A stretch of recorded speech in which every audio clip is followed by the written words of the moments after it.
para ter tranquilidade na velhice, a partir de que momento devo começar a poupar recursos para garantir uma aposentadoria confortável? Como funciona a tal da previdência privada? Na verdade, como a nossa expectativa de vida aumentou, também cresceu o volume que temos que desembolsar para financiar nossos longos anos. É por isso que o Papo conversa com a educadora financeira Renata Mello para pegar dicas de como agir para não passar apuros na aposentadoria. Renata, muito obrigada por ter aceitado o nosso convite para que a gente pudesse aí trazer algumas informações para o nosso público a respeito dessa preparação para a aposentadoria. Né? A gente vivencia novas regras com a reforma da Previdência. Queria que você pudesse falar para a gente, Renata, o que a gente precisa observar de agora para frente e qual é o momento mais propício para que a gente organize aí esse momento da aposentadoria? Sim, bom, prazer, né? Obrigada pela oportunidade. Olha, eu acredito, eu sou educadora financeira, né? Planejadora e educadora financeira. Então, eu acredito que a gente, para começar a pensar na nossa aposentadoria lá na frente, a gente tem que estar primeiro olhando hoje, né? Então, olhando qual que é a minha real situação hoje. Então, se eu estou com minhas contas em dia, se eu estou já conseguindo fazer uma reserva de segurança, né? Lembrando que essa tão falada, tão comentada reserva de segurança, ela não é para suprir a gente lá nessa aposentadoria, ela é uma outra poupança paralela, né? Que é no caso de uma emergência, de uma necessidade, ou até mesmo de uma oportunidade de negócio que surgir, a gente utilizaria essa reserva de segurança. Já a aposentadoria é uma segunda reserva, que é um planejamento futuro.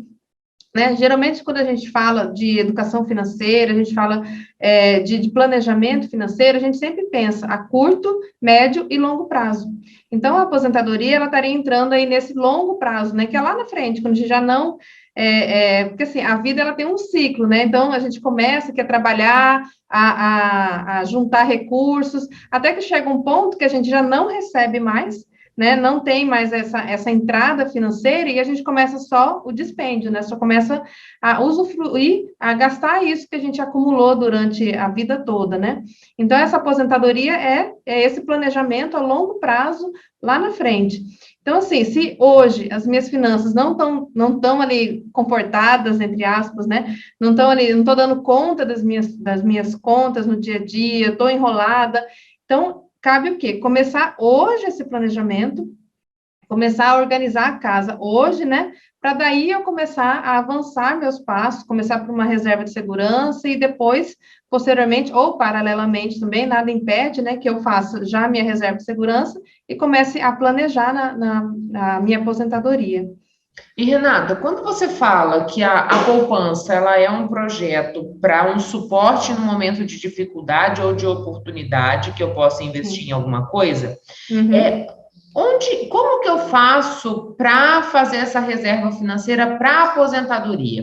Isso eu vou fazer uma poupança, isso eu vou fazer investimentos na bolsa, por exemplo, né, no mercado Uhum. financeiro, eu vou contratar uma previdência privada, como que funciona isso? Porque assim, o que a gente está vendo? Com a reforma da Previdência, está demorando mais para a gente conseguir se Uhum. aposentar, e o recurso nem sempre é suficiente para suprir essa necessidade financeira nesse momento da vida, né? Então, mesmo que eu esteja com esse processo de INSS e tudo mais, Uhum. também é recomendável que eu tenha esse dinheiro extra, digamos assim. Sim, é como você disse, essas mudanças que estão vindo aí, estão servindo, assim, para a gente começar a abrir os olhos e pensar lá na frente, né? Então, por exemplo, hoje, apesar, tem o tempo, tem o prazo que vai demorar mais para eu me aposentar, né? E tem o recurso, que é um ponto muito importante que você falou. Por exemplo, hoje, eu tenho um salário fixo ali, né? Minha renda principal, eu sou servidora pública. Mas, quando eu aposentar, eu não aposento com o dinheiro que eu estou recebendo hoje. Então, assim, o meu padrão de vida vai cair drasticamente. E aí, então, a gente tem que começar a pensar nisso. Falei, o que eu vou fazer lá na frente com isso? Eu vou viver, hoje eu vivo, vamos supor, com 10, eu vou começar a viver com 2, que é o teto, né? Então, assim, só que isso indo pela Previdência Pública, né, que é o INSS. Tem essa desvantagem, os dois lados, eles têm vantagens e desvantagens, né? A iniciativa, a Previdência Pública tem essa desvantagem do teto, tem a desvantagem do tempo, que você só resgata quando, só vai começar a usufruir quando aposentar de fato, né? Mas ela tem alguns benefícios, tem ali o auxílio maternidade, tem licença saúde, né, auxílio saúde, tem alguns benefícios, então a gente não pode descartar ela totalmente, a gente também é dependente dessa iniciativa pública, né, da Previdência Pública. Mas tem também a previdência privada, que é o quê? É uma forma de investimento. Só que o primeiro passo, quando a gente passa a pensar numa iniciativa privada, é colocar na cabeça o seguinte: eu não estou visando rendimento, eu não estou visando lucro. São vertentes diferentes, né? São duas vertentes, são coisas diferentes. Uma coisa que eu tenho um dinheiro aqui, eu quero oferir lucro em cima desse dinheiro. Aí eu parto para uma bolsa, eu parto para um investimento em ações, né? Aí existem N produtos hoje, né? Então, assim, uma coisa é eu visar lucro e outra coisa é eu visar segurança, né? Então, tanto uma reserva de segurança quanto uma previdência privada, eu não estou visando lucro. Então, para isso, existem produtos financeiros, né, que vão me atender. Então, assim, e aí existem, dentro desse leque de produtos, existem as previdências privadas, né, os fundos, existem, você pode aplicar mesmo no Tesouro Direto. Então, o que eu oriento, né, é você procurar um especialista nisso. Por quê? Porque dentro desses planos de previdência privada, existe lá o PGBL, VGBL, assim, o que difere de um e de outro? É a parte da incidência do imposto de renda. Então, dependendo da sua renda, é uma coisa, ela é muito pessoal, né? Então, assim, dependendo da sua renda, dependendo de quanto tempo você tem para investir, é uma coisa eu falar com um jovem de 20 anos, de 30, outra coisa eu já falar com um adulto de 40, 50 anos, né? Então, difere isso. Então, assim, de uma forma geral, eu tenho que olhar para a minha tributação do imposto de renda, como que eu já faço essa minha tributação hoje, qual que é o prazo que eu tenho disponível, e daí, eu, com todas essas informações em mãos, procurar um especialista que ele vai me orientar melhor, em qual produto melhor que eu vou poder optar. A gente tem pesquisas que mostram que o brasileiro não está muito preocupado com esse momento, ou pelo menos não se planeja para esse momento, né, Renata? Aí, na sua vivência como educadora financeira, o que que você percebe? Olha, na verdade, nós temos um histórico, né, assim, que a gente não se planeja nem para o hoje, né? Quem dirá para o futuro. Então, assim, a gente vem vivendo uma sociedade muito imediatista, muito consumista, né? Acho que todo o cenário, né? Todo o cenário, tanto a questão da tecnologia, que é tudo muito rápido, é tudo muito acessível, a gente está vivendo muito hoje, né? Então, cabe o quê? Cabe a gente que já despertou esse olhar, começar a comentar dentro de casa. Eu falo assim, a gente vai formando pequenas células, né? Tipo, eu comento dentro de casa primeiro, começo a educar meus filhos, isso vai passando para parentes. Então, assim, aos poucos a gente vai expandindo essa visão, né, para começar a pensar realmente, porque é muito preocupante, né? Como você disse, do INSS, estamos passando por mudanças, e quem dirá que daqui para frente não virão outras mudanças, né? Então, assim, esse corte pode ser muito maior, o prazo pode se estender, então, assim, é um futuro muito incerto. E a única forma de eu me planejar para o futuro é começando com antecedência, antecipando esse futuro, né? Então, assim, tanto para aposentadoria, quanto para criação de filhos, né? Então, assim, eu falo, a gente não tem que pensar só na gente, porque lá na frente tem quem vem atrás, né? Então, a gente começar a antecipar esse futuro quanto antes, melhor. E, Renata, para quem que sofre esse despertar, digamos assim, de que a gente precisa desse planejamento, né? Existe aí alguma fórmula para a gente olhar para a nossa receita hoje, saber quanto que a gente pode colocar numa reserva de emergência, quanto que a gente pode destinar para uma aposentadoria? Tem alguma formulazinha aí nesse contexto financeiro? Tem sim. Mas só deixando bem claro que isso também é muito pessoal, mas existem fórmulas genéricas, né? Então, assim, existe aquela regra que é clássica, que é 50, 30, 20. Então, 50% hoje dos meus rendimentos vai ser para os meus gastos essenciais aqui, para minhas contas do dia a dia, para minhas compras, né? Para minha vivência.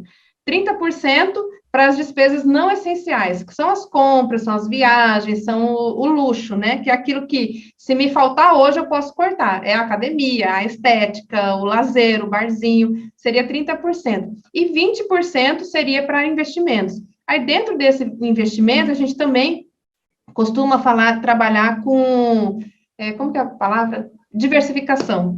Porque eu não vou pegar os 20% e jogar tudo só numa aposentadoria. Como eu falei, paralelamente, eu posso fazer na aposentadoria, eu posso fazer uma reserva de segurança e posso fazer um investimento visando lucro, né? Então, a gente começa a trabalhar com essa diversificação, até não só por essa razão, mas pela razão de que investimento é tudo futuro. Então, você está, assim, pensando, apostando que tudo isso que você está planejando aqui vai acontecer, mas existe aquele 1%, né, que pode não acontecer. Então, quanto mais você diversificar, mais segurança você tem, também naquilo que você está planejando lá na frente.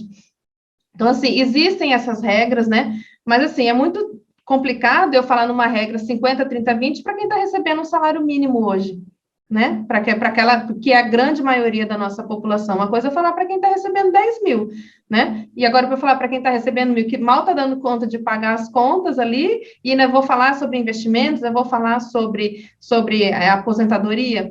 Então, assim, cada caso é um caso, né, a gente tem que o quê? Nesses casos, quando a renda já é muito limitada, a gente começa um trabalho, primeiro aqui, de aumentar a renda, né? Aí entra as opções de renda extra, diversificar também as suas entradas de receita, seja... Aí começa todo um trabalho, né, que a gente faz para a pessoa conseguir chegar num patamar que vai ser possível ela pagar suas contas, ela sobreviver, ter uma vida digna e ainda pensar lá na frente um investimento, né? Renata, então a gente pode dizer que quanto mais cedo a gente começa esse percurso, mais tranquila vai ser a nossa aposentadoria. Sim, porque assim, qualquer produto que você for trabalhar, seja de investimento, de reserva de segurança, de aposentadoria, tudo é em cima do chamado juros, né? Que é os juros compostos. Essa que eu falo que é a oitava maravilha do mundo, né? Para quem aprende a lidar, a conhecer isso daí, a lidar com isso, sai na frente, assim, se garante, né? Sai na frente de muita gente. E o que faz com que isso seja maior ou menor é o tempo, né? Então, assim, quanto mais tempo eu tiver com uma taxa de juros aplicando ali, rendendo sobre um capital, ele vai, é como se fosse uma bola de neve, ele vai crescendo. Agora, se o meu tempo é curto, a minha bola de neve lá no final vai ser reduzida também, a não ser que eu tenha mais aportes, né? Vá alimentando essa bola de neve aí. Então, assim, quanto mais cedo, quanto mais a gente despertar para isso, melhor e mais favorável vai ser para o nosso futuro. Renata, existe aí um temor quanto à segurança da previdência privada. Você podia falar um pouquinho disso para a gente? Assim como qualquer produto de investimento, né? Por exemplo, se eu vou investir numa empresa, comprar ações na bolsa, né? Eu estou arriscando. Qualquer produto de investimento privado, ele tem um risco. Só que hoje, assim, nosso sistema financeiro é muito seguro, né? Essas empresas hoje, elas são respaldadas, uma empresa para ela abrir capital, ela passa ali por uma análise do Banco Central, então, assim, tem todo um respaldo antes para você, e outra, você faz uma pesquisa, né? Você estuda fundamentos, você estuda ali o produto que você está adquirindo, né? Por exemplo, se você tem essa insegurança quanto a uma previdência privada, você pode optar por um tesouro direto, que é um produto do governo federal, né? E isso também interfere muito. Legal você ter falado isso, porque isso vai da pessoa. Então, primeiro, antes da gente pensar no produto, a gente analisa o perfil do investidor. Então, se eu sou uma pessoa extremamente conservadora, eu não vou arriscar numa previdência privada. Eu vou num tesouro direto, que é algo extremamente conservador hoje, né? Que é um título de capital, do governo federal, que ele emite esses títulos, né? Então, assim, tem esse respaldo. Se quebrar, porque o Brasil quebrou, né? Vamos dizer assim. Então, aí já não tem mais solução para ninguém, né? Então, a gente analisa isso também, esse perfil do investidor, para daí começar a montar essa carteira de investimentos, né?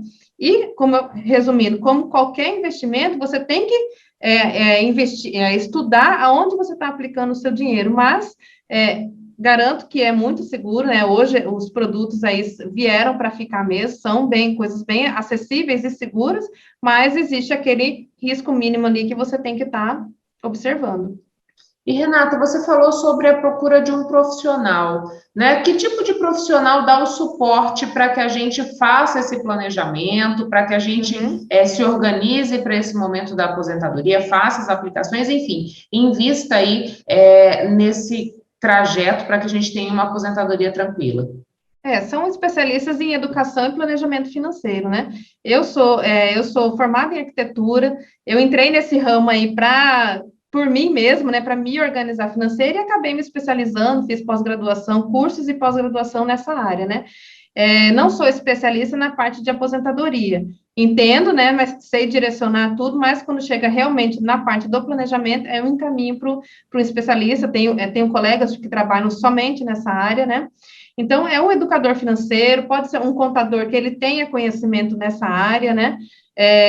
Esses assessores também de investimento sabem, que têm certificação, né, que passam ali para poder te indicar o produto. A pessoa tem que passar por uma prova, passar por uma certificação antes, né? Então, assim, é você buscar essa pessoa qualificada para poder te auxiliar. Para a gente encerrar, queria que você deixasse uma mensagem, né? A gente está encerrando esse ano de 2021, vamos entrar em 2022 e a gente sempre costuma fazer planos para o ano que chega, né? Então, que a gente possa falar um pouquinho da importância desse planejamento financeiro. Eu gosto, assim, de orientar que a gente comece, como eu falei, com pequenas metas, né? Não adianta eu já querer, assim, hoje estou aqui endividado, não, eu quero para 2022 ter pelo menos 100 mil reais na minha conta. Então, assim, é algo inviável, né? Então, vamos começar pelas pequenas metas. Eu quero o quê? Eu quero me livrar das dívidas, ou eu quero quitar o meu cartão. Aí, a minha meta maior, eu quero ter ali 5 mil reais, ou, sei lá, 6 meses do meu salário, 3 meses do meu salário. Depois eu quero uma meta maior, uma meta mais ousada, né? E que a gente aprenda, né, que tenha tirado de lição essa pandemia aí que veio, pegou muita gente de surpresa, né? Quem tinha ali a sua reserva financeira conseguiu se segurar, quem não teve, se era comerciante, teve que fechar as portas, né? Ou quem era assalariado também passou por dificuldade, quem ficou desempregado passou por dificuldade. Então, que a gente aprenda isso, colha essa lição do que a gente já passou. E assim, porque o inesperado, ele vem de uma hora para outra, né? Como foi essa pandemia, era uma coisa que estava lá do outro lado do mundo, de repente chegou aqui em Cuiabá, né? Vamos dizer assim. Então, que a gente colha a lição disso, né? E comece a despertar esse olhar, e comece a planejar, que não precisa ser algo grandioso, mas que pequenos passos vão fazer diferença lá na frente. Não saia daí que a gente volta já.